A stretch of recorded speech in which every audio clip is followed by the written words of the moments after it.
Entiisa ebuutikidde abatuuze mu kabuga k'e Kanoni bwe basanze munnaabwe ng'atemeddwatemeddwa amajambiya agamusse. Ono bamusokoddemu amaaso n'okumukutulako amagulu. Ffe tetumanyi kigenda mu maaso kuba abantu babatta buli lunaku buli kadde buli muntu asalirawo munne kumujja mu bulamu bwensi nga si kituufu si bwe kyali badde si ekkubo ettuufu lye twalikutte. Bino bibadde mu ggombolola y'Ekiseka mu Lwengo. Omuvubuka Alex Rust ow'emyaka 28 ow'embirizi bwattiddwa mu bukambwe n'omulambo gwe ne gussulibwa ku kkubo, wabula kigambibwa nti abatemu baamugye mu nnyumba ne bamusiba emigwa olwo ne bamutwala ku kisaawe ky'omupiira ng'eno gye bamutidde era ng'okutemulwa kwe bakutadde ku bunafu bwa poliisi. Kubanga singa esobola otuyamba yali badde teekawo security ey'amaanyi eyina emmundu eyina buli kimu omuntu omu waakiri ne beebaka mu kyala basobola okugyawo abasajja kuba abasajja balina amajambiya balina bwambe. Ssentebe w'ekitundu kino Hussein Kalanzi ne kansala Dennis Kawalya bagamba nti kino kiva ku bantu abeesenza mu kitundu nga tebategedde gye bava. Tembungi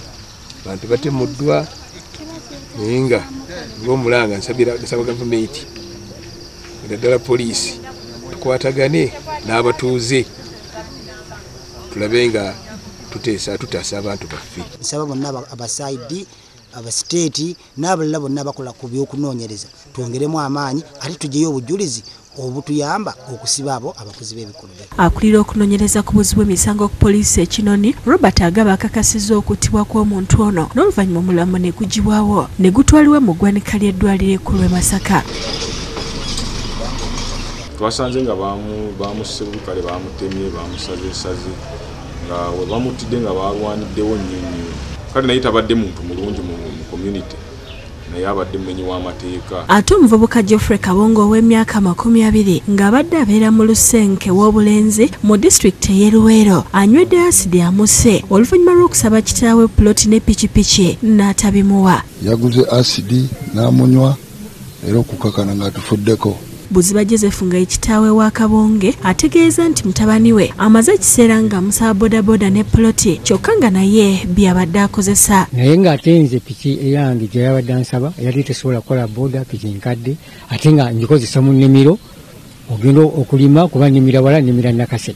Ate n'ensaba n'abavubuka bayige okukola baleme kulooleza ku bintu by'abakadde baabwe. Abantu abo babeere ne layisinsi ezibakkiriza okukola omulimu ogwo ate era babe nga tebamala gasaasaanya bintu bya bulabe ng'ebyo. Aza ku muno n'emu n'ejjambudde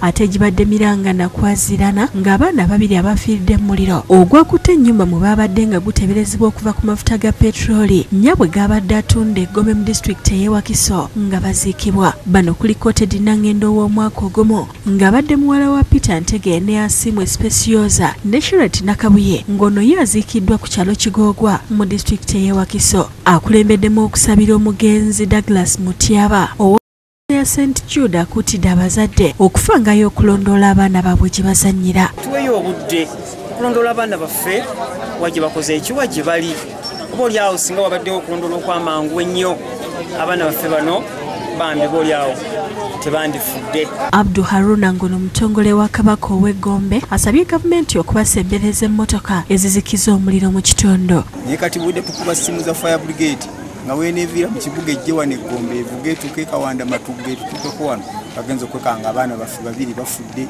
obudde bwa misana twafunye kutaasibwa kwonna.